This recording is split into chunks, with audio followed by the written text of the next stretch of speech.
começar a nossa aula, a gente vai orar, aí a gente liga a aula da semana passada com a aula de hoje, tá bom? E a gente já segue o roteiro da aula de hoje. A aula de hoje ela não é uma aula de Bíblia, é uma aula de religião, especificamente vai estudar o candomblé. Então a gente vai ver o que é história, crença, rito. Então, nosso objetivo aqui é apresentar de uma forma panorâmica. Não dá para a gente fazer isso aqui, seria um curso de um semestre, mas a gente vai apresentar de uma forma panorâmica o que é o candomblé, tá bom? Então vamos orar? E aí, então, só queria que a gente orasse em que sentido? Para a gente ativar na medida que a gente vai vendo um ponto, que é o candomblé, você ir ativando internamente o teu contraponto bíblico. Mas não dá para falar. Isso aí a gente vai jogar lá para a última aula, tá? Hoje, mas já fique se você quiser até anotar, na medida que a gente vai falando, os insights bíblicos e da comparação ponto contra ponto com a fé cristã, seria interessante você ir registrando esses insights que você vai tendo na mente e no coração. Tá bom? Então vamos orar. Senhor, nós estamos aqui porque amamos o Senhor. Nós estamos aqui porque cremos, ó Deus, que o Senhor é um Deus que se revelou a nós nas Escrituras. E nós temos na Tua Palavra, Senhor, a nossa regra de fé e prática. Nós temos na Sua Palavra a verdade revelada. Ó Deus, e nós queremos também olhar, ó Deus, para as coisas que estão à nossa volta e saber responder à razão da nossa esperança. Ajuda-nos a entender essa religião, Senhor, do ponto de vista, Senhor Deus, sociológico ou do ponto de vista histórico, do ponto de vista humano, mas, ó Deus, dá-nos também uma mente renovada na palavra, para que possamos, Senhor Deus, fazer o contraponto a partir da lente das Escrituras e da fé cristã. Ajuda-nos, Senhor Deus, a olhar também isso como uma realidade missionária para nós aqui no nosso país. Ajuda-nos a olhar, Senhor Deus, isso que está tão próximo de nós, está na nossa cultura. E tantas pessoas que nós conhecemos que estão imersas nessa realidade, Senhor Deus. Que nesta aula o Senhor nos dê fervor missionário. Que o Senhor nos dê a clareza da urgência missionária, Senhor. Nós pedimos a graça do Senhor sobre nós e o discernimento. Discernimento para olhar esta religião e tantas outras que iremos estudar, ó Deus, com um espírito crítico, mas pelas Escrituras, por Jesus Cristo, a verdade. Nós oramos em nome de Jesus. Amém. Bom, pessoal, na semana passada a gente teve uma introdução da urgência de se falar das religiões afro-brasileiras na realidade aqui no nosso contexto. Então a gente viu como está imerso na nossa cultura. Hoje a gente ia ver doutrinas centrais do candomblé e da umbanda. Eu vou fazer uma licencinha aqui para falar só de candomblé hoje. Por quê? Porque a umbanda ela pede candomblé e espiritismo, que é o que a gente vai ver semana que vem. Então eu vou jogar a umbanda para a terceira semana, que a gente vai ter uma aula. Eu vou suprimir aquela ideia de a gente, como que a gente vai falar de responder com a fé cristã, os pontos que essas religiões pedem da fé cristã. Eu vou fazer isso de uma forma mais, como é descritivo, ó gente, salvação toca nesse ponto, anjos toca nesse ponto. Então isso eu vou fazer de uma forma mais objetiva, mas a gente vai ter uma aula só de umbanda separada. Então é candomblé, espiritismo e umbanda, porque ela pega as duas coisas, tá bom? E só mais uma coisa que a gente vai ter na quinta aula, que é, por exemplo, na semana passada a gente tocou muito na questão do politicamente correto. Então a gente está num país, num momento, esse é um espírito do século XXI, né? É uma questão do século XXI. Quem viveu no século XX para o século XXI, daqui a 100 anos, quando alguém falar quais eram as questões do espírito da época, entende? Do espírito da época, eu não estou falando de espírito anjo, demônio, nada disso. Estou falando de teses da cultura. O politicamente correto é uma questão da nossa geração. E a gente precisa, por exemplo, a gente precisa saber o limite entre eu afirmar a fé cristã, eu defender a fé cristã e, ao mesmo tempo, olhar as pessoas com respeito e dignidade. Aquele que professa tem uma outra confissão. Entende isso? Então, esses limites para nós, esses desafios de viver na questão das religiões afrodescendentes, afro-brasileiras, no século XXI, a gente vai discutir isso lá na nossa última aula, tá bom? Como que a gente deve lidar? Olha, eu sou um cristão, mas eu tenho que respeitar a religião do meu próximo, mas ao mesmo tempo eu possuo as minhas convicções de fé. Se alguém me perguntar como é que eu respondo, como é que eu posso, onde é que eu posso, onde que seria honesto da minha parte, ao mesmo tempo seria missionário, evangelístico e ao mesmo tempo educado e respeitoso, levando em consideração que eu estou lidando com alguém que foi criado à imagem e semelhança de Deus. Tá bom? Então a gente vai discutir essa questão do politicamente correto e os desafios para nós no último dia. Tá bom.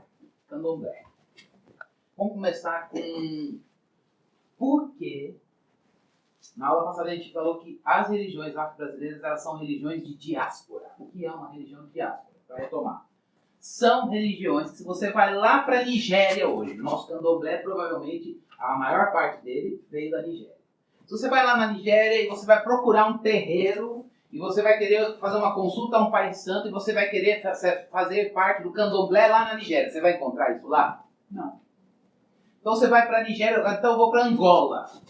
Nigéria e Angola foram dois países que tiveram uma forte influência para trazer o candomblé para cá. Se você for para Angola hoje, você vai encontrar o candomblé como você encontraria ali no Recôncavo baiano? Não. Por quê? Porque é uma realidade religiosa que se configurou no Brasil. Então, por exemplo, eu tenho uma amiga que ela é da Angola e ela diz assim, Cristiano, se você for lá na Angola, você não vai encontrar essas religiões que candomblé, umbanda, essas coisas, não existe lá. O que existe são os nossos ritos sociais. O que é rito social? Nasceu uma criança. O que a gente faz? Chá de bebê, não é isso que a gente faz? Depois vai na maternidade, dá uma roupinha, faz chá de fralda. São questões sociais. Não são? Ela disse, nós temos essas questões sociais, que são tribais. Para vocês urbanos, ou pessoas da cidade, é uma coisa bizarra, mas para nós são ritos, mas eles não têm uma carga tão religiosa como se tem um candomblé hoje. Agora, onde é que está a matriz do que historicamente os africanos trouxeram para cá? Tem os curandeiros. Eles têm as ervas, eles têm um poder, eles têm alguma coisa para fazer consulta, e lá você encontra algumas coisas, mas ainda assim não é candomblé. Candomblé é uma realidade, uma coisa dos africanos fora da sua pátria, aqui no Brasil. Tá? Por que é que a religião de diáspora ela facilitou o sincretismo aqui no Brasil? Então a gente tem que voltar lá no século XVIII, XIX, e aí eu só quero pegar isso para falar o que é o candomblé e a gente analisa algumas coisas interessantes. Por que, gente, o catolicismo aí, com base no que eu estou dizendo? Casagrande Senzala, Gilberto Freire. Quando você pega, por exemplo, Casagrande Senzala, você vai ver que o catolicismo da Casagrande, ele era um catolicismo que favoreceu essa mistura de catolicismo com essa religião de diáspora. Um africano que saiu da África, olha o seu continente, e aí qual é o desejo dele? Poxa, eu quero trazer para a minha nova terra alguns aspectos que me remetam àquela realidade quando eu era livre, agora que eu sou escravo. Então, religião de diáspora tem essa pegada. Eu sou um escravo em outra terra. E lá eu tinha liberdade. Nessa perspectiva, o catolicismo, da Casagrande, ele era um catolicismo brando, foi um catolicismo suave. O que é esse catolicismo brando e suave? É um catolicismo que dava liberdade para esses escravos manterem a sua mitologia. Olha, lá na nossa terra nós tínhamos as nossas crenças, os nossos deuses, e eles podiam manter isso. Só que alguns vão dizer, eles aqui no Brasil, eles têm, são duas linhas de interpretação. A linha mais sociológica, tá todo mundo ligado aqui? É meio teórico isso, mas vamos lá. A linha mais sociológica vai dizer, eles estavam lá como escravos, na Casagrande, lidando com uma situação dessa, só que tinha um problema. Eles estavam na condição de escravos, então eles não tinham a liberdade de domínio, O que lhes restava? Como uma forma de protesto, eles fizeram um resgate da sua mitologia. Olha, eu estou na condição de escravo, mas em forma de protesto, eu quero mostrar que eu tenho as minhas crenças. E aí, eles faziam à frente. Enquanto o catolicismo era a religião oficial, os escravos mantinham a sua tradição lá. Outros, porém, fazem uma outra leitura. Ele vai dizer, não, os escravos eles não estavam ali querendo fazer protesto. Na verdade, pela condição de escravos, eles tinham um complexo de inferioridade muito grande. Então, por esse complexo de inferioridade, uma leitura mais psicologizante, eles, por esse complexo de inferioridade muito grande, fizeram o quê? Olharam na religião do colonizador um referencial para eles. E aí, como eles não conseguem apagar as suas memórias, as suas crenças, a sua tradição, o que eles fizeram? Olha, vamos submeter a nossa mitologia à religião, tentar pontos de contato com a religião do colonizador, porque ela é melhor. E aí juntou toda aquela tradição africana com a religião do colonizador. Então, há na nossa realidade de candomblé no Brasil, há uma amálgama entre a tradição africana dos escravos no Brasil e pontos de contato dessa tradição com o catolicismo. Por quê? Porque era permitido isso na Casa Grande. Então, esse é o primeiro ponto. O segundo ponto era que, para esses africanos, eles achavam que o catolicismo era parecido com a crença deles. Por quê? Você já vai ver em que ponto eles achavam, a gente já vai ver. E terceira e última coisa é que o catolicismo, nesse período, ele era um catolicismo mais preocupado com cerimônias, festas, não para os escravos, mas o pessoal da Casa Grande estava preocupado com isso. Então, eles não estavam preocupados eles não estavam se importando com a crença, com essa amálgama, com esses pontos de contato entre o repertório africano com o catolicismo. Então, eles deixaram os escravos criar essa situação. O que é candomblé? Candomblé, a palavra, ela remete, gente, ela é uma palavra onomatopeica. O que é uma palavra onomatopeica? O que é uma palavra onomatopeica? Ela é uma palavra que não sai necessariamente de palavra. Ela sai de uma imagem, ela pode sair de um som, ela pode sair de alguma coisa que é de outro sentido. Então, de onde vem a palavra candomblé? Ela vem dos gestos. Ela vem do gesto do candomblé, da dança, que é mais ou menos. Vou ter que fazer. Aquela coisa que. Sabe quando você meio. Uma pré-capoeira, você faz assim, e aí aquela ideia de gira, é daí que vem. Então é uma palavra onomatopeica que remete àquele jeito de dançar, aquele jeito de festejar, aquele jeito de celebrar. Tá? Agora, onde se configurou candomblé aqui no Brasil? Qual foi o berço dessa configuração? Foi na Bahia. Então, o recôncavo baiano é o pontapé inicial dessa configuração. Quando se fala em candomblé aqui no Brasil, você tem várias configurações nacionais. A essas configurações nacionais dá-se o nome de nação. Não é a ideia geográfica e política que a gente tem de nação. Uma nação no candomblé é um grupo de africanos num determinado lugar que se reuniu e retomou aquele patrimônio cultural, religioso, mitológico, e ali eles deram o que eles retomaram da África? Ali eles formaram um candomblé, entenderam isso? Uma nação, uma nação religiosa. Mas vamos supor que lá na região norte você tem outros africanos que foram para lá e eles pegaram outros aspectos da religião africana. Você tem uma outra nação ali. Estão entendendo isso? Então, no Brasil, quando se fala de candomblé, você está falando de candomblé da Bahia. Tá? Candomblé da Bahia. E o que é o candomblé da Bahia? Candomblé da Bahia é o que se categorizou como nacionalmente. Mas existem outras nações de religiões afro no Brasil? Sim. Então eu listei algumas.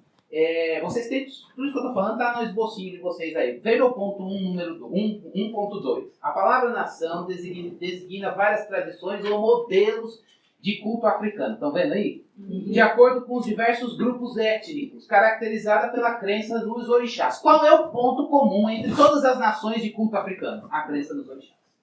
Agora, como eles vão, por exemplo, pegar um orixá X e identificar com qual santo do catolicismo? Isso é uma questão de nação. Numa nação, pode fazer isso, numa nação dentro da religião africana do Brasil. Eles podem pegar esse ponto de identificação ou um outro santo que o identifique. Agora, o que é comum em todas as nações de culto afro-brasileiro? É a ideia de culto aos orixás. Então, a gente vai falar disso já já. Mas só para a gente ter uma ideia, olha a listinha aí. Na Bahia, se chama candomblé. No Rio de Janeiro, é macumba. Pernambuco e Alagoas, Xangô. Maranhão, tambor de mina. Minas, canjerê. Rio Grande do Sul, batuque. Cuba, santeria. No Haiti, vodú. São nomes para o mesmo tipo de tradição. O que é comum em todos eles? O culto aos orixás. Tudo bem? Está claro isso, então, para a gente perceber, quando está falando de candomblé, especificamente está falando na Bahia. Só que isso já se categorizou na cultura como religião afrodescendente, assim que a gente vai falar. Como que funciona esse culto aos orixás que é comum a todas as nações? A ideia, agora você tem que olhar aqui, depois a gente dá uma lida para ver. A ideia, gente, de um Deus, igual a gente tem, um Deus criador, um Deus supremo, como a gente tem no cristianismo, para eles não têm a ideia de um Deus, eles têm a ideia de um ser supremo. E esse ser supremo, ele é como se fosse aquilo que a gente chama de deísta. O que é um deísta? Ele faz as coisas e deixa a vida seguir. Entendeu? Então ele não está preocupado assim, eu vou criar a Marie. Marie, 10 anos se passaram. Como você? Estou te observando, estou guiando os seus passos, estou conduzindo você, vou livrar você de... Não. Esse ser supremo no candomblé, ele criou e deixa a vida seguir. Então, você tem uma realidade desse ser supremo e nós, o mundo material aqui. Como é que faz, então? Se ele é ser supremo e o mundo segue, ele não intervém, não está constantemente agindo aqui, a gente precisa de uma ação divina. Como é que fica? A cargo de quem? Dos orixás. Quem são os orixás? Os orixás são essas emanações desse ser supremo que se encarregam de agir no mundo. Então, o que é um candomblé? Uma religião dos orixás. O que a gente tem que fazer na religião dos orixás? Consultar, cultuar, buscar, conhecer os orixás. Por quê? Porque cada orixá tem uma função de ação no mundo material. Entenderam isso? Então,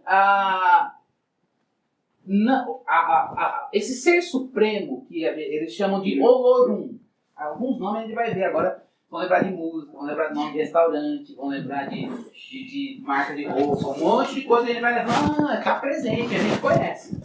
Olorum, Olorum tá, é difícil até de falar. Eu falo Olorum Maré, mas não é. Olodum Maré. Ele é esse ser supremo. Não é maré, era Amé. Oloduramé. Eu sempre falo maré, mas não. Olorum, Olorumaré, Ramé é esse ser, trava-língua, esse ser supremo. Com ele, você não vai fazer religião para atingir. Você vai falar com os orixás, que são seres intermediários, que têm acesso a ele ou ao poder dele e transmite isso para nós aqui. Por que é que a gente precisa? Por que todo o africano acredita que a gente precisa ter contato com a religião dos orixás? Porque você tem a realidade material e a realidade espiritual. E o mundo não tem aquela ideia de bem e mal. Você tem a ideia de, entre realidade material e realidade espiritual, elas têm que estar em harmonia. E quem garante a harmonia? Quem me garante a vida em contato com o aspecto espiritual? Os orixás. Então eu preciso cultuar. Não é uma questão de eu vivo bem sem, eu não tenho religião. Não, a questão é que o mundo harmônico, ele é um mundo em equilíbrio entre matéria e espírito, entre realidade material e realidade espiritual. Portanto, você precisa cultuar os orixás, você precisa conhecer os orixás, porque eles que trazem isso, essa realidade para nós. E como eles garantem que nós aqui vamos ter bons desempenhos na vida aqui, porque eles são detentores do axé. Os orixás são detentores do axé. O que é o axé? É uma energia positiva, nesse sentido, boa, que é algo que eles recebem do Ser Supremo e que eles podem dar a nós, para que vivamos num mundo material com esse imperfeito equilíbrio nas coisas espirituais.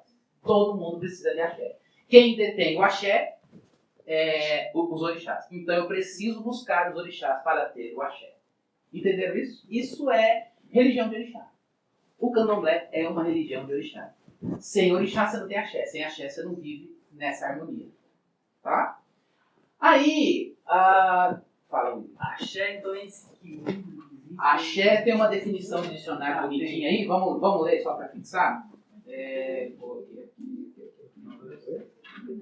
Axé, veja nos orixás aí.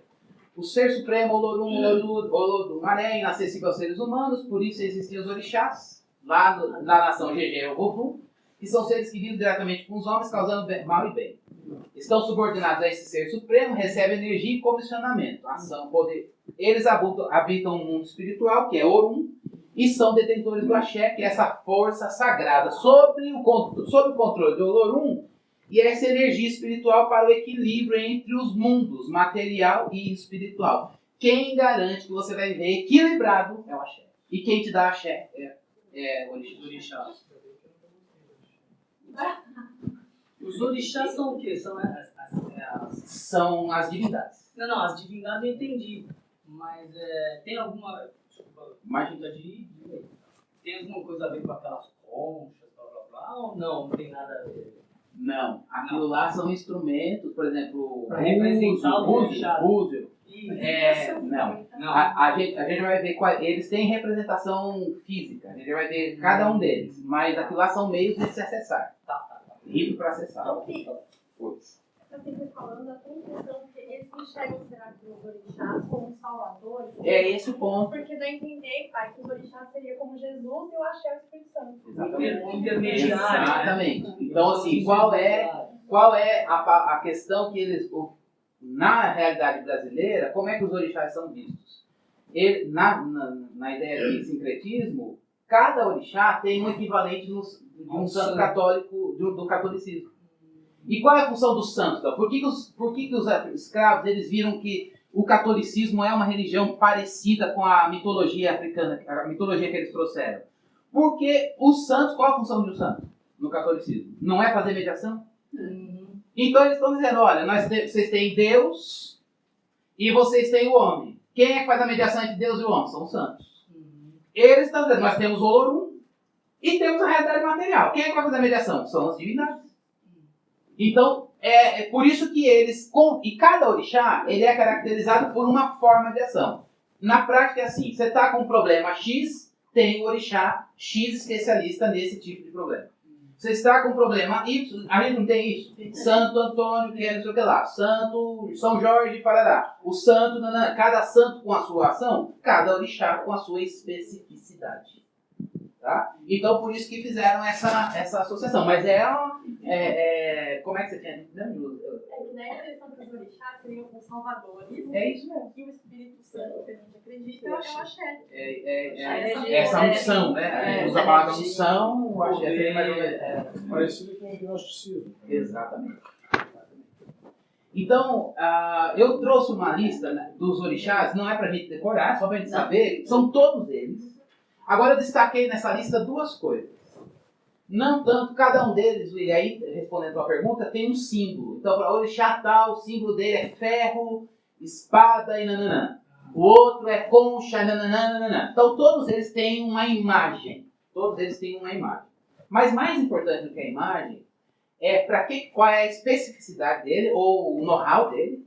Você consulta, busca, acessa, porque ele vai fazer tal coisa. Essa é uma questão importante. Segunda questão importante, e isso aqui é muito da nossa desafio para nós na cultura. Todo orixá tem características. E as pessoas, hoje em dia, quando você conversa com alguém, algumas coisas elas dizem assim. Estevam, quando você nasceu?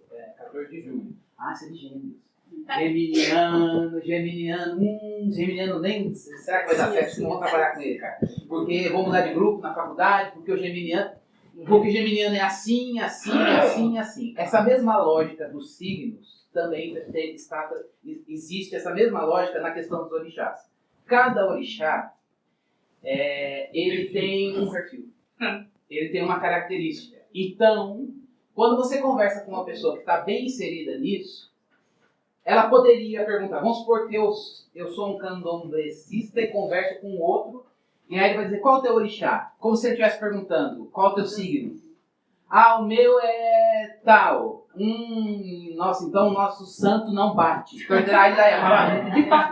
o nosso santo não bate. Por quê? Porque o teu orixá é assim, já o meu é desse jeito. Entendeu? Então tá uma questão é até uma questão de identificação de personalidade, de gosto, de quem é você. Tá? Então, se você tiver um amigo que é do candomblé, conversa com ele. Ele tem um guia. Ele não fala assim, ele tem um santo, ele tem um guia. Esse guia dá a ele. Por que esse guia é o guia dele? Porque ele tem as características desse guia. Quem começou primeiro, se as características estavam nele e o guia gostou, ou se ele criou essas características porque o guia está nele, não sei. Mas o fato é que ele respeita isso, ele se vê dessa maneira. E ele enxerga o outro a partir do seu guia também. E aí ele estabelece ou não relações sociais. Tem muita gente, amigo meu, fala, então eu não vou não, porque o teu santo, nananã. E aí, ou então, pra gente ter contato, a gente já vai falar disso já, como é que ele faz pra ter contato? Quando um santo é um guia, um orixá é muito oposto do meu, como é que a gente consegue estabelecer uma relação harmoniosa? Aí a gente vai falar disso. Então, vamos só... Oi. Mas ele escolhe? A pessoa escolhe? Ela se identifica? Ela se identifica por essas características. Então, assim, é como se gêmeos... características do geminiano. Características do orixá tal. Se você é isso... então... Não. Então o meu guia eu sou assim e o meu guia é... Nananã. Deixa eu desenvolver isso. Meu guia porque eu sou assim, ou se fosse meu signo ou meu orixá e aí eu vou aprimorar isso. Fortalecer isso. A diferença é que o signo você não escolhe. Mas o orixá você escolhe porque você identificou nele as suas características. E aí você vai desenvolver isso na religião. Tá? Isso, você vai virar um filho dele. Exatamente. Gente, isso é uma questão de cultura hoje. As pessoas estão buscando isso. Tá? Não estou assim, estou com um problema e quero resolver, vou à igreja. Não, as pessoas às vezes estão assim, eu preciso arrumar um namorado que tem a ver comigo. Eu sou desse, eu não sou a questão da astrologia, mas estou na pegada da religião. E eu quero procurar alguém que tenha a mesma afinidade com o meu orixá. E aí eu vou procurar e vou ver no centro, que é o lugar, lá no terreiro, na verdade, é o lugar para a gente poder encontrar esse tipo de gente. Inclusive, os orixás, eles escolhem cores. E a pessoa se veste naquelas características de roupa. Vamos ver então um pouquinho dos orixás? Quais são a especificidade? E aí eu coloquei os santos que tem o ponto de contato. Então é só uma lida, tá, gente? Não dorme não viaja não. Oxalá, eu coloquei Oxalá, ou Obatalá, ou Orixá Maior. Oxalá, gente, ele é o orixá maior mesmo, é como se fosse o chefe dos orixás. Por isso que alguns identificam ele com Jesus. No ponto de contato, tanto é que tem muito terreiro de Umbanda que qual é o nome? Oxalá Jesus. A maioria dos terreiros de Umbanda que você vai, de Candomblé que você vai, lá onde eu moro mesmo, tem que a gente pode conhecer, você vai encontrar Oxalá Jesus, porque ele é o chefe de todos os santos, e é como se Cristo fosse a identificação com Cristo. Orixá da procriação, tem caráter bissexual, e ele simboliza riqueza e fecundidade. É o mais respeitado de todos, por ser considerado o pai de todos os outros orixás, e de todos os seres humanos. É um pai austero, olha as características. É um pai austero, equilibrado, sábio, tolerante. Tá? Xangô. Lembra do livro do Jô Soares, Xangô de Backstreet? É essa mistura, né? Dá uma lidinha ou assiste filme pra você ver. O orixá mais poderoso, temido, respeitado, é por ser o que rege o trovão, sendo a pedra de raio o seu fetiche. Ele já fala disso. Características. É sólido, imparcial, vaidoso, elegante, atrevido, altivo e prepotente, identificado com São Jerônimo. Tá? Exu. Exu, deixa a gente falar. Vamos falar. Exu não é propriamente um orixá. Exu é um mensageiro entre eles. Exu é uma figura curiosa nessa pergunta dentro do candomblé. Por quê? O Exu ele está a serviço dos orixás. Então, por exemplo, lembra daquela relação? Eu tenho um orixá, você tem outro orixá? Quem é que pode fazer a relação entre nós? Exu. Então, todo mundo que vai a um terreiro, que vai ter contato com o seu orixá, precisa saber lidar com o Exu. E Exu, qual é a questão dele? Ele pode tanto te ajudar, como pode, se você não fizer a coisa direito, ele pode te atrapalhar. Então, olha por quê? Ele representa as potências contrárias dentro do homem. Exu não é do bem. Ele é do bem e é do mal. Como ele vai dizer, o ser humano é isso, ele ama e odeia. Exu é isso. Então ele é um mensageiro. Ele é um lobista entre os orixás. A função dele ele é serviçal. Ele não tem o poder ele não tem uma função específica, uma ação específica como se tivesse um orixá. A função dele é causar proteção ou castigar. Anjo ou demônio. Conforme o orixá, ó, o Cristiano não está fazendo direito, castiga ele. O Cristiano, Aí é o Exu que vai lá. ele é o que vai agir em mim, entendeu? É ele que vai agir em mim. Geralmente, ele vai falar do rito já.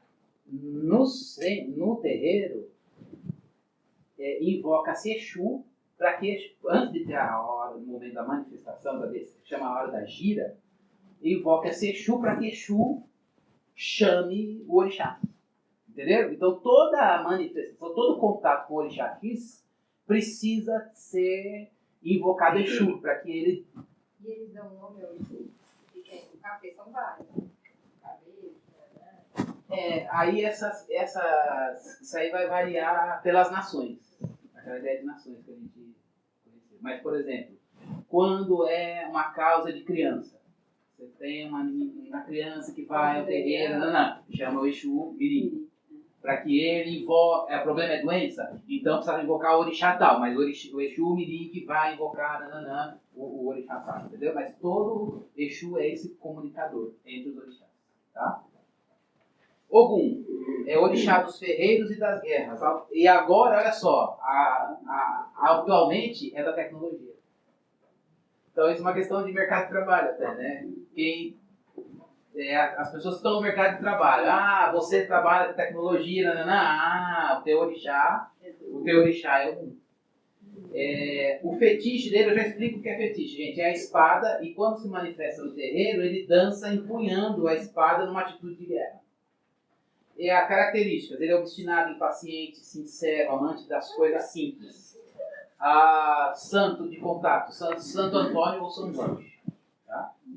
Oxóssi é orixá dos caçadores e protetor dos terreiros. Ele é representado por arco e flecha. É calmo, faltou você, silencioso, astuto. Também identificado ou por São Jorge, depende da nação, tá, gente? Ou São Sebastião. Oxumaré, o orixá da chuva, é o próprio arco-íris, é andrógeno. Olha lá a causa LGBT também. É sensível, é calmo, identificado por São Bartolomeu. O Mulu é o orixá da varíola e das doenças contagiosas. Se ele não for devidamente cultuado, poderá enviar moléstias terríveis para a comunidade. Ele é autopunitivo e vingativo, identificado por São Lázaro. Naná Burucu, lembra de uma música daquela, tá passando naquela música, aquela novela de novo, Senhora do Destino, tá passando? Não tem uma musiquinha que canta, não sei o que, é a invocação dessa, sou de naná, eu sou de naná, essa aqui. A música, não estou dizendo que ela, do ponto de vista cultural, ela está louvando a orixá Naná. É uma avó idosa, mas é uma avó vingativa, mascarada, identificada com Santana ou Santa Bárbara. Entendeu? Iemanjá, gente. Iemanjá é, de fato, orixá das águas profundas, é mãe amável, enérgica, e é considerada a mãe. Se Oxalá é considerado o senhor e o pai de todos os orixás, e Iemanjá é considerada a mãe de todos os orixás. Maria. Yansan, ela é orixá do vento e da tempestade, é impulsiva, incontrolável, imprevisível e alegre. Oxum é orixá das águas doces, do ouro, do amor, da fertilidade, atua sobre o baixo ventre do corpo humano. É calma, maternal, Nossa Senhora da Candelária, Imaculada Conceição do Carmo, a própria Virgem Maria. Ossain, Oxalá da flora medicinal, é solitário e instável, identificado com São Benedito. Então, essas são a lista, essa aqui é a lista dos orixás. E aí é importante você ver que eles são buscados exatamente por causa dessas características. E o que é a religião, então? A religião é você, conforme demanda social, demanda material, demanda das questões da vida, procurar ser atendido por esse orixá. As pessoas vão ao candomblé porque tem necessidades.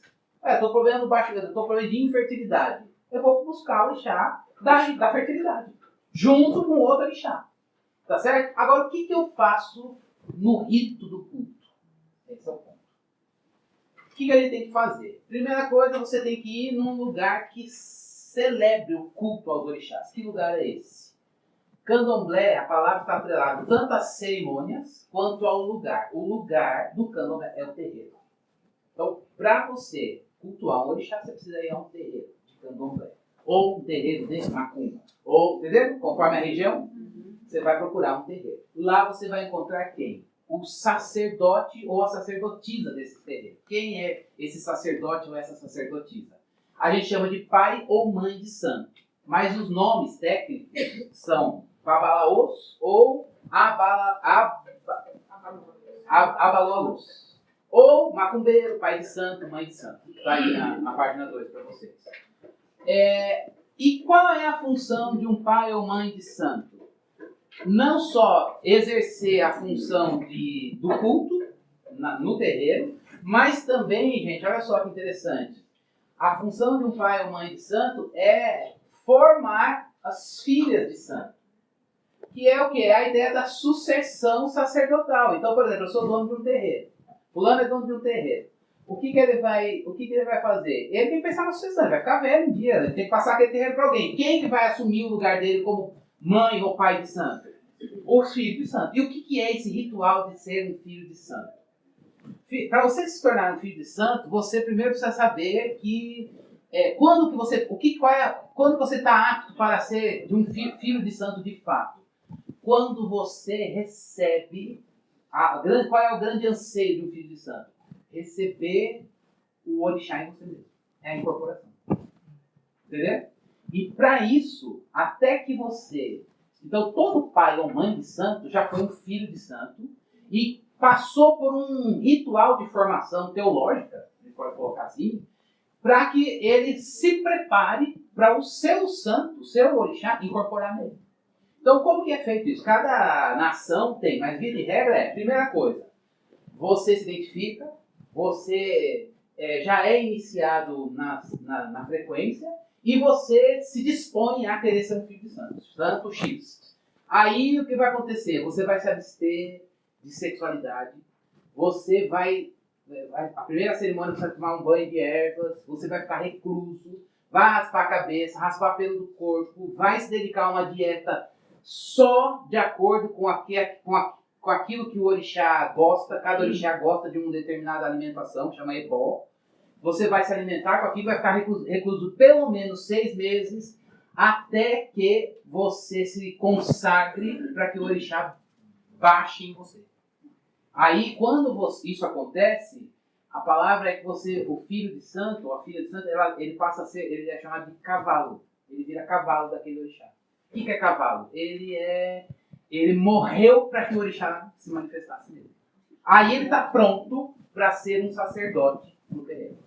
Então, todo sacerdote do terreiro, ele tem que ter a capacidade de receber o Exu ou o orixá.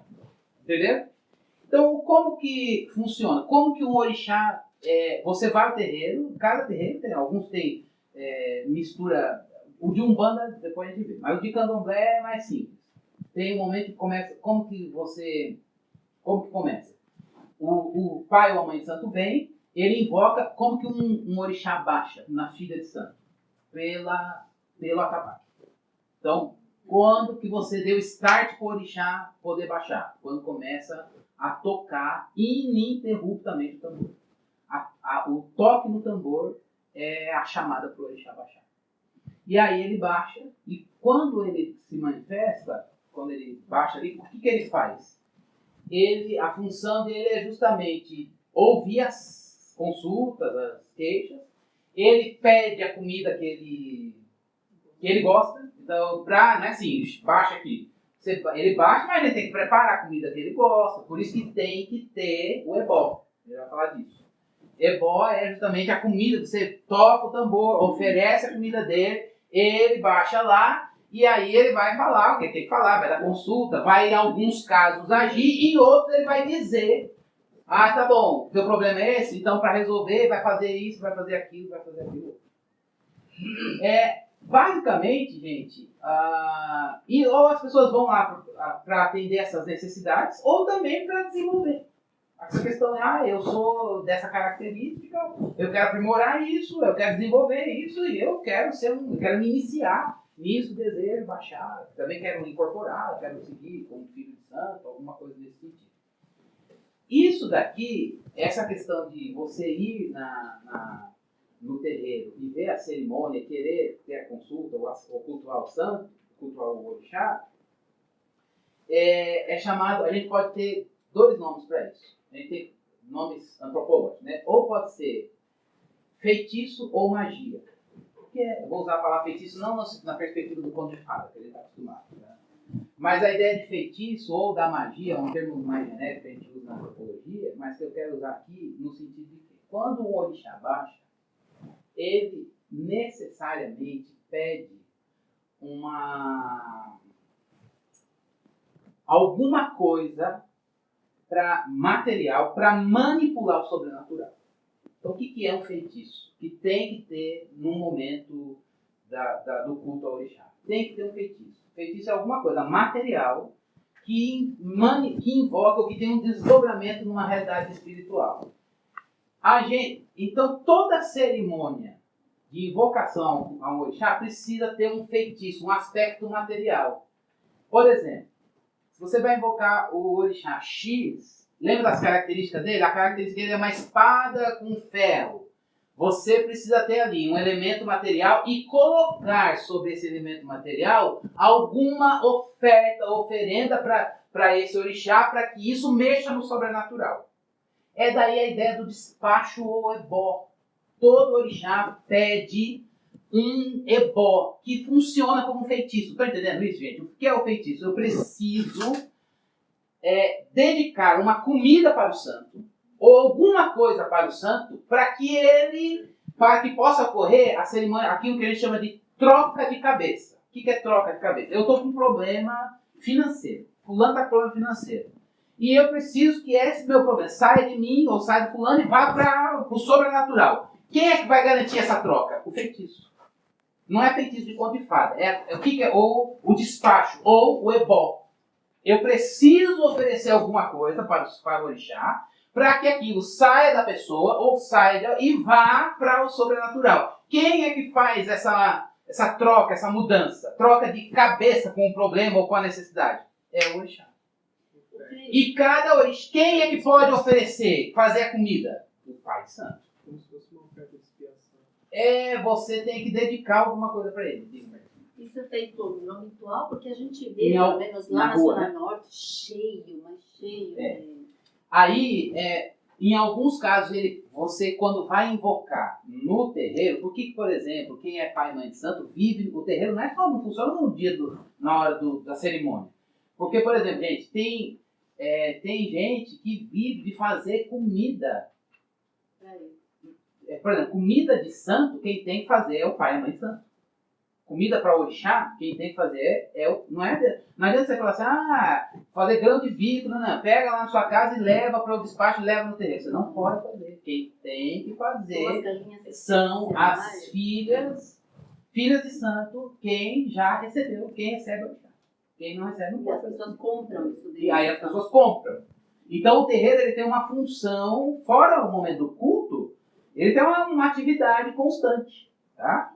Que é justamente de vender comida preparada, as consultas, fora esses movimentos. E aí, onde é que você oferece o ebó? Olha na parte do feitiço.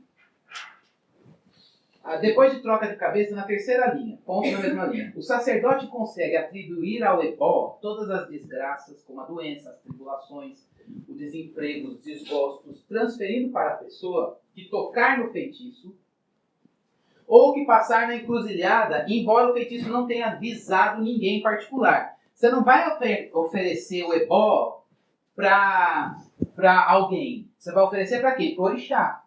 Mas por isso que você vai colocar na rua, na encruzilhada, a comida feita pelo pai de santo, pela mãe de santo. Por isso que eles têm que fazer, você pode levar, ou eles vão lá com você. E aí você vai depositar lá. A ideia não é que foi feito, quem passar pegou, mas se passar, a causa que está ali pode pegar para você. Não é à toa, gente, agora um grande parênteses, nada a ver com o candomblé, que eu já encontrei muitas pessoas que chegaram na igreja desesperadas, atribuladas. Por que você está assim? Porque a macumba que o fulano fez me pegou. O passeio, o despacho, e o negócio, depois daquele dia, minha vida virou. O que foi? E aí entrava lógica, a pessoa acreditava naquilo, conheceu o Evangelho, Cristo, viu que Cristo de fato liberta, mas muitas pessoas sofrem esse julgo. Aí, agora, por exemplo, quando você lembra que a gente me colocou na rua, aquelas faixinhas de rua, desfaço, traga o seu marido, o seu amor, o que é isso aí? Aí, isso daqui a gente se chama de cadê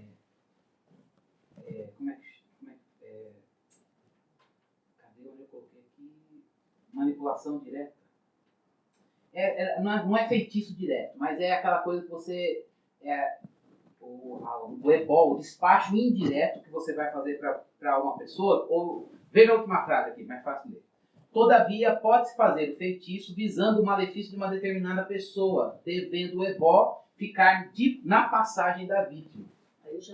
Aí é de caso pensado. Então, por exemplo, como que eu vou desfazer, trazer o seu amor que está namorando com o outro? Então, você vai colocar, na casa dele, vai invocar o orixá tal, ele pede tal ebó, e você vai deixar na trajetória dele alguma coisa assim. Ou na trajetória da pessoa que está atrapalhando. Exatamente. Gente, isso é por isso que antigamente, hoje em dia, isso aqui não se fala muito, mas antigamente as pessoas tinham uma conotação assim, fulano é macumbeiro, e aí já estão, meu Deus, ele vai fazer mal para mim, porque geralmente quando você olha o despacho, as pessoas chamam aquilo de macumba, e a macumba é justamente alguém que quis alguma coisa e que ofereceu aquilo e que se dane se aquilo que ela quer vai causar desgraça para outras pessoas, é o que ela quer. Então, era tido como uma pessoa do mal, né? Hoje em dia, esse ponto aqui não é mais enfatizado. O ebó, hoje, ele é comida do santo. É a comida característica do orixá, que tem as suas regras de preparo. Tem restaurantes, agora está na alta gastronomia aí, se você olhar, veja, tem os restaurantes que têm essas características. E eles são preparados. Eu não estou... alerta fosse esse cara. A aula de hoje não é a aula disso. É a última aula que a gente vai conversar sobre isso. Mas tem restaurantes que eu escuto CBN e tem o momento da gastronomia lá. Eu sou um cara que eu queria aprender uma questão antropológica na alimentação. Me formei na França, estou no Brasil. Fiquei um mês lá no terreiro da mãe, não sei das quantas, aprendendo. Ela me deu uma formação espiritual, eu tive liberdade dos santos para poder, e hoje eu coloquei no meu menu pratos dos orixás que são preparados, que eu estou habilitado. Então é uma questão que o religioso com o cultural está acima, tá certo? Está acima. Então essa é uma questão, um problema que a gente vai ter que suar no último dia para discutir, para avaliar isso e para a gente pensar isso. Quando nós fomos pastores em Birá, é muito comum as pessoas jogarem na nossa casa futebol. Ela forma humana, espetado, tudo, saquinhos, pé de coelho, direto. O voodoo, gente, é uma forma de ebó. Aquele bonequinho, tá? É uma forma, em vez de você fazer na comida, você faz representação lá. Tá? É uma forma de ebó. Tudo bem? Então, como é que você cultua o orixá? Todo orixá tem ebó. Então, e aí você tem no terreiro e fora do terreiro, você tem a cerimônia do ebó, oferta, e a cerimônia da descida do santo. Como que é a descida? Começa o tambor, não pode parar, é constante, e até que as filhas de santo lá, o sacerdote, recebam, quando eles recebem, eles começam a tocar o tambor, aí começa o movimento da gira. O movimento de gira. Literalmente. Vai enquanto. É um êxtase. Mas eles bebem também? E em alguns casos eles bebem. E começa o movimento da gira e aquela bateção para aquilo, até que quando baixa, a pessoa cai como cavalo. Por isso que ela vira cavalo. É o movimento do cavalo derrotado. Aí, quando ela é levada, em alguns casos, a filha de santo ela é equiparada ao seu orixá e ela volta ele já está manifestado. Já está tomado. Já está tomado, e aí ele vai agir conforme as demandas daquela cerimônia. Vai dar consulta, vai falar, vai fazer previsões, em alguns casos vai ter cura, vão ter várias coisas ali. Cura, venda, divulgação de cura, ou encomenda de despacho. Não, para fazer isso tem que fazer o ebó, e isso vai acontecer. É isso que acontece numa cerimônia de descida do santo. Né? Em linguagem normal, o que acontece? Como é que pega o corpo da pessoa? Onde que vem? Como é que funciona isso? Psicologicamente? Vem aonde? Vai aonde o corpo da pessoa? Aí é uma pergunta teológica. Acho que daqui 15 dias a gente vai ter que pensar o que acontece de fato quando baixa o santo. Né? Eles se baseiam em algum, por exemplo, se baseiam na Bíblia. Aí por isso dá pra considerar que se baseiam em Eles alguma não coisa têm. ou tipo, Não.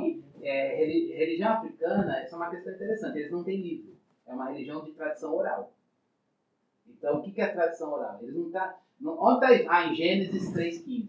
Não tem o Gênesis 3,15. Isso é mantido pela tradição oral. Então, é uma religião de tradição. Se passa pela oralidade. Então, por isso, por exemplo, gente, nós temos no Brasil o curso de teologia reconhecido pelo MEC. Você tem faculdade umbandista e faculdade reformada, por exemplo, Mackenzie.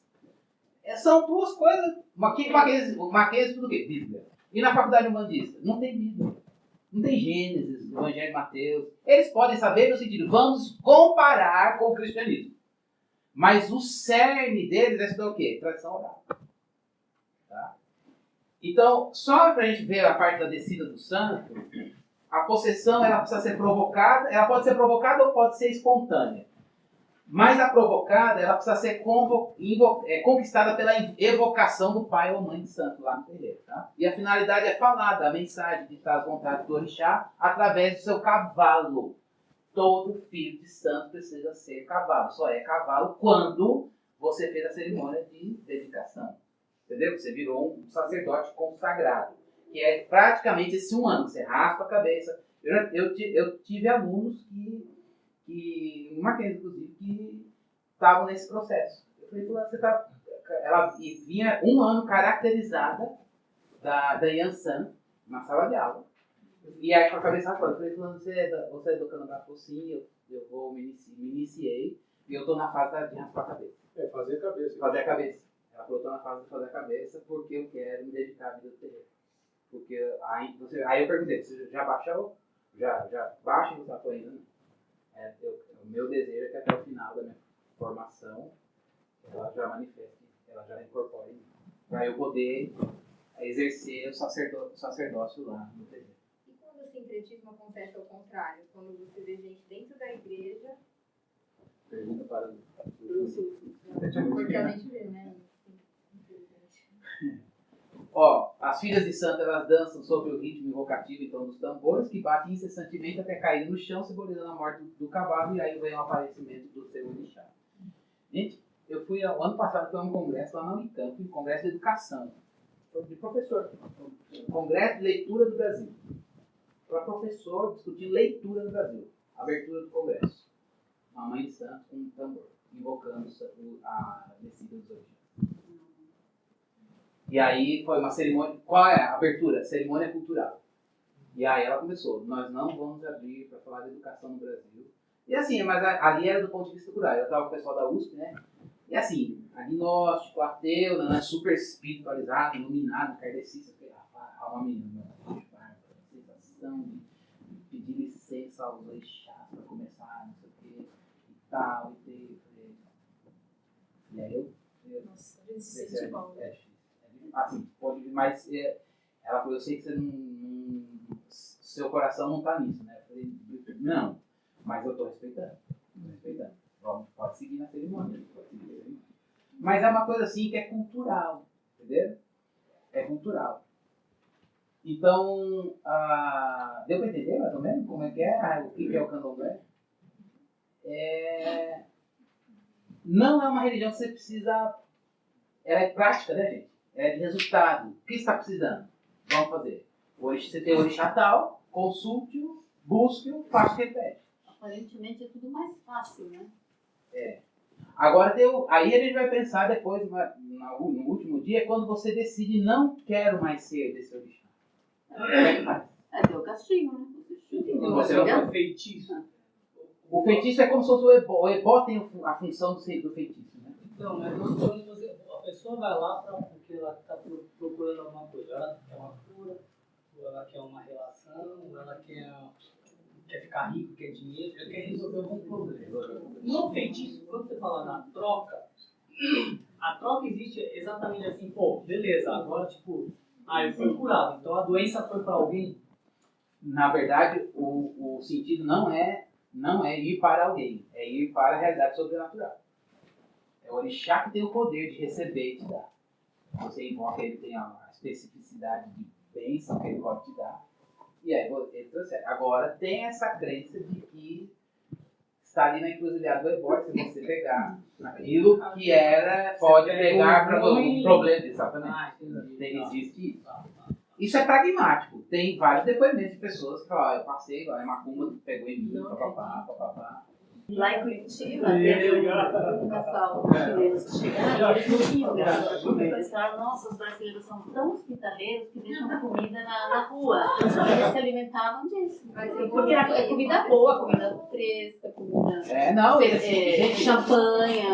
Conversa com alguém que já fez. Não é assim, é o melhor grão de bico, é o melhor milho. Mas eu vi também uma pessoa defendendo, assim, alguém, nessa discussão desse Facebook, que a pessoa fala, as pessoas falam que não sabem, na verdade, ela, né, torcendo essa, que o ebó, o despacho, é uma tradição que vem da época dos escravos, porque foi na época que libertou os escravos, eles não tinham para onde ir, muitos andavam dias passando fome, então deixava ali na encruzilhada para que essas pessoas que estivessem nos andarilhos tivessem o que comer. Então meio que defende usando esse argumento. E podia ser algo que aconteceu naquele fato da história. Pode ser. Mas que ganhou uma ideia de culto, né? Pedir só assim, oração. Tem um rapaz lá, um cabeleireiro, ele é casado, ele se converteu, a mãe dele é mãe de santo. Esse rapaz sofre horrores, ele não consegue atender, ele tem pânico. Eu já convidei ele para vir nas aulas, vir na igreja, ele quer vir, mas não consegue. Então há uma luta espiritual também. E uma outra coisa que eu queria dizer é que isso, como é religião, a religião vai se adequando às demandas da cultura. Então, por exemplo, hoje em dia, antigamente, no momento do ebó, no terreiro, era necessário você oferecer no elemento material, que era, por exemplo, o orixá tal, o símbolo dele é pedra. Você tinha que derramar sangue de animal na pedra, no símbolo dele. Aí a causa do ecologicamente, a questão da consciência ambiental já entrou nisso também.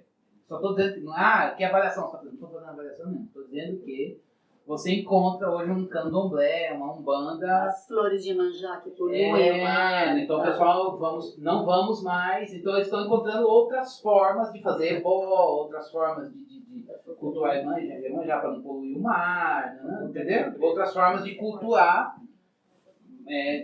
para não envolver tanto a questão da natureza. Em relação à vida após a morte, eles buscavam. Quando a gente falar de Umbanda, a gente vai retomar. Porque a Umbanda, ela pega do espiritismo e junta isso com o candomblé e fala da vida após a morte.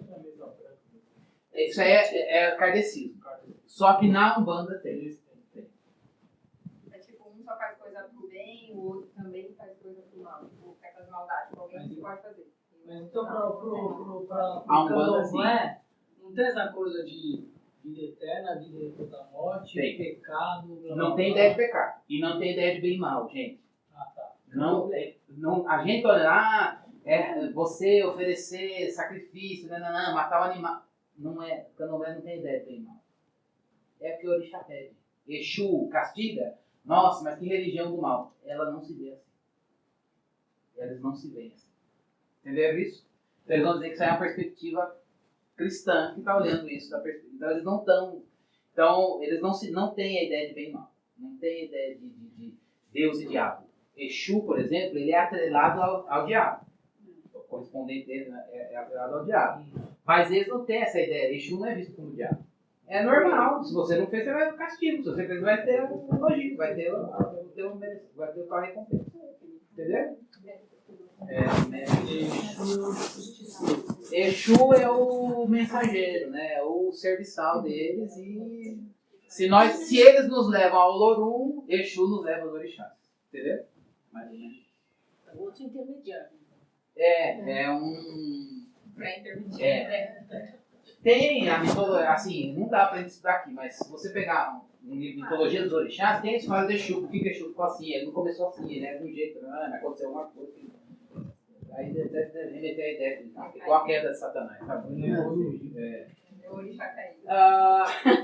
Bem, gente, a meu coração está assim, depois tira, ó. Mas meu coração está uma vontade de beber, não vamos trazer a última aula agora e vamos avaliar. Mas é um exercício de domínio próprio e a gente trazer o contraponto da fé cristã e fazer isso imediatamente. Parece que eu estou promovendo o candomblé. Não, vamos agora! Não. Quero dizer que não estou promovendo o candomblé coisa nenhuma. Estou bem firme do lado de Cristo, mas como a aula a gente entende, a gente precisa entender bem. Né? Então, e a nossa é uma aula para falar disso, pelo menos o que a gente precisava saber, basicamente, o candomblé é isso. Para a gente entender quem está nessa, vamos tentar entender como ele vê e o que ele vê. E aí agora a gente tem que olhar, vamos fazer contraponto com a fé cristã e pensar o desafio da evangelização. Queria que a gente tivesse ardor missionário no coração. Ardor missionário no coração. Todo mundo, se não tem, vai ter um amigo que está seduzido por uma religião afrodescendente e a gente precisa olhar para essa pessoa como um campo missionário. Esse é o nosso objetivo de fazer esse CFD. Tá bom? Vamos orar? Senhor, a gente te agradece, porque Jesus é o caminho, a verdade e a vida. Obrigado, Senhor, porque o Evangelho mostra que o Senhor veio a nós. Nós não fomos ao Senhor, mas o Senhor veio a nós. Deus amou o mundo de uma maneira tal que deu o seu Filho. As religiões têm apresentado formas e caminhos para a gente ir ao Senhor, ir a Deus, ir à divindade. Mas o Evangelho é graça. O agente é Cristo. Ele agiu de uma vez, morreu de uma vez por todas e vive eternamente. Obrigado, Senhor Deus. Obrigado pelo Evangelho. Ajuda-nos, Senhor Deus, também a olhar a dor do mundo. Ajuda-nos a olhar a dor do mundo, Senhor. E ajuda-nos a perceber que, longe do Evangelho, não há poder para a salvação. Ó Deus, que esse conhecimento, ó Deus, ele nos faça firmados na verdade. Ele nos faça com que a gente se apegue à verdade. E, ó Deus, que a gente defenda a fé cristã, como ela é, não do jeito que a gente gostaria que ela fosse, mas como ela foi dada a nós. E que possamos, para isso, conhecer a fé cristã e conhecer a realidade missionária que está à nossa volta. Pedimos amor pelos perdidos, Deus. Pedimos amor por eles.